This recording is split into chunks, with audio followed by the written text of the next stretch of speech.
Bismillahirrahmanirrahim. Assalamualaikum warahmatullahi wabarakatuh. Anak-anak kelas 7, Alhamdulillah kita kembali lagi bertemu di pelajaran SBK, melanjutkan materi sebelumnya yaitu seni rupa. Untuk materi hari ini kita akan belajar tentang menggambar ragam hias.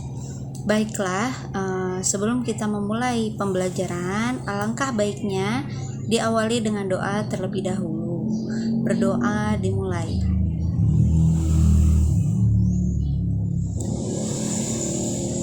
Berdoa selesai. Oke. Anak-anakku kelas 7, silakan dibuka bukunya juga ya. Sambil memperhatikan video ustazah, kalian buka juga bukunya ya. Oke, ini adalah peta konsep yang akan kita bahas hari ini, yaitu tentang menggambar hias, menggambar ragam hias.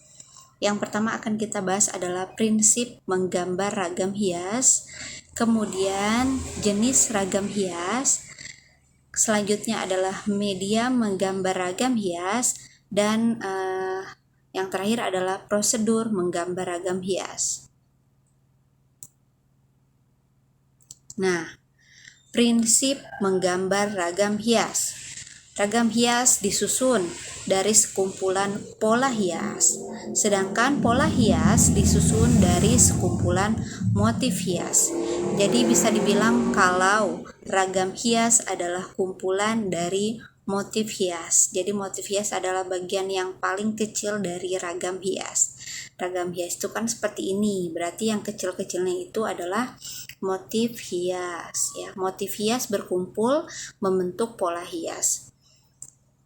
Kemudian motif hias itu apa sih? Motif hias adalah pokok pikiran dan bentuk dasar dalam perwujudan ragam hias yang meliputi segala bentuk alam ciptaan Tuhan seperti manusia, hewan, tumbuhan, dan alam lainnya ya, dan alam benda lainnya.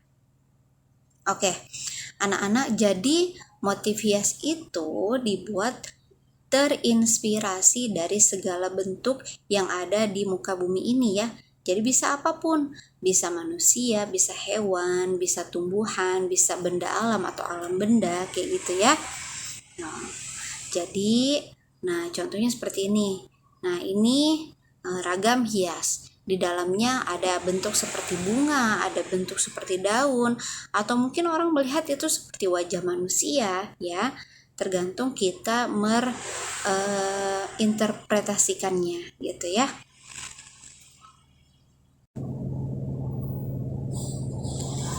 Oke, berikut ini adalah jenis-jenis dari ragam hias ya. Ragam hias yang pertama adalah ragam hias geometris, di mana dalam proses pembentukannya atau penggambarannya itu menggunakan bentuk-bentuk geometris seperti lingkaran, segitiga, persegi, seperti itu ya nak ya, garis-garis seperti itu.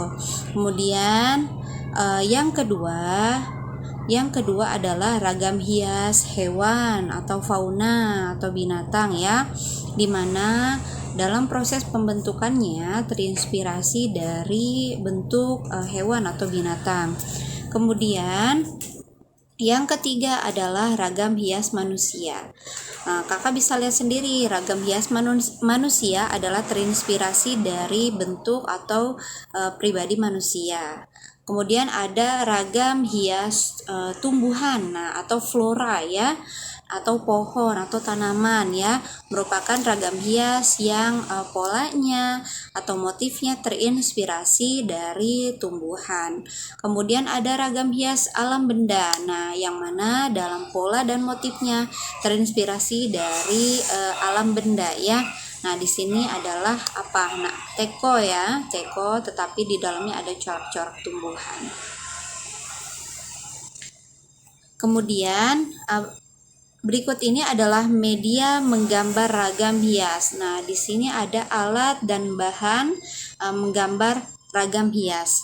Bahan yang dapat digunakan untuk menggambar ragam hias ada dua, yaitu bidang gambar dan pewarna. Nah, ini adalah materi dasar ya. Biasanya memang setiap materi menggambar itu pasti harus ada bidangnya dan harus ada alatnya dan harus ada pewarnanya kayak gitu ya. Bidang gambar seperti yang sering kita ulang-ulang ada kertas, kain kanvas, kaca. Nah, ini kaca bisa dikaca ya kalau ragam hias karena sifatnya dekoratif. Kemudian ada triplek, ada tembok ya. Kemudian bahan pewarnanya bisa menggunakan pensil gambar, pensil warna, krayon, cat air, cat poster, tinta bak, dan cat minyak. Alatnya bisa dengan mistar. Mistar ini khusus ragam hias geometris ya. Kemudian ada jangka. Nah, jangka untuk membuat lingkaran untuk ragam hias geometris, ada kuas dan palet ya. Nah, ini ada teknik menggambar ragam hias. Nah, teknik menggambar ragam hias ya. Nah, ini yang tadi sudah kita bahas, berarti sekarang tekniknya. Nah, teknik yang pertama ada teknik mistar. Nah, teknik mistar ini adalah teknik yang mana dia menggunakan alat penggaris ya, yang bisa diciptakan oleh penggaris. Bisa bentuk apa saja ya, bisa bentuk segi 6, kemudian segi 5. Kemudian teknik mistar ini berikut juga penggunaan jangka ya. Nah, ornamen-ornamen yang bisa dibentuk dengan jangka sehingga membentuk lingkaran dan motif-motif yang ada di dalamnya yang dinamakan dengan ornamen mistar. Kemudian ada teknik manual. Teknik manual itu dengan pembuatan secara manual, tidak menggunakan mistar. Yang pertama ada teknik arsir seperti yang sudah kita ketahui, kemudian ada teknik akuarel yang mana dia menggunakan pewarnaan berupa cat air. Oke, yang selanjutnya adalah prosedur menggambar ragam hias ya. Untuk prosedur menggambar ragam hias, nah, yang pertama adalah menyiapkan alat dan bahan. Seperti biasa ya, alat dan bahannya harus dipersiapkan. Kemudian menentukan tema ragam hias, apakah temanya akan flora atau fauna, atau temanya akan alam benda atau manusia, seperti itu ya. Kemudian menentukan teknik menggambar ragam hias. Nah, tekniknya itu bisa teknik mistar yang menggunakan penggaris, bisa menggunakan teknik manual yang hanya menggambar menggunakan pensil biasa. Kemudian menentukan bidang ragam hias, mau di mana kakak menggambarnya? Akankah di kanvas, di kertas, di tembok, atau di kaca? Ya. Kemudian membuat sketsa ragam hias. Nah, pembuatan sketsa ini penting untuk meminimalisir kesalahan dalam pembuatan ragam hias. Kemudian mewarnai ragam hias, dan ketujuh adalah penyelesaian akhir. Oke. Alhamdulillah sampai sini pembelajaran kita hari ini. Materi tentang ragam hias, Ustazah inginkan kakak membaca-baca lagi materi tentang ragam hias di buku paket kakak. Untuk selanjutnya, pertemuan berikutnya kita akan praktek menggambar ragam hias yang mana nanti akan bareng-bareng kita lakukan di Zoom SBK di minggu depan. Oke? Tolong ini dicatat, jangan lupa absen di kolom komentar.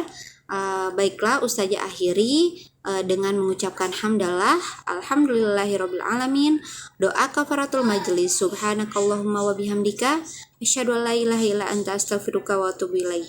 Wassalamualaikum warahmatullahi wabarakatuh.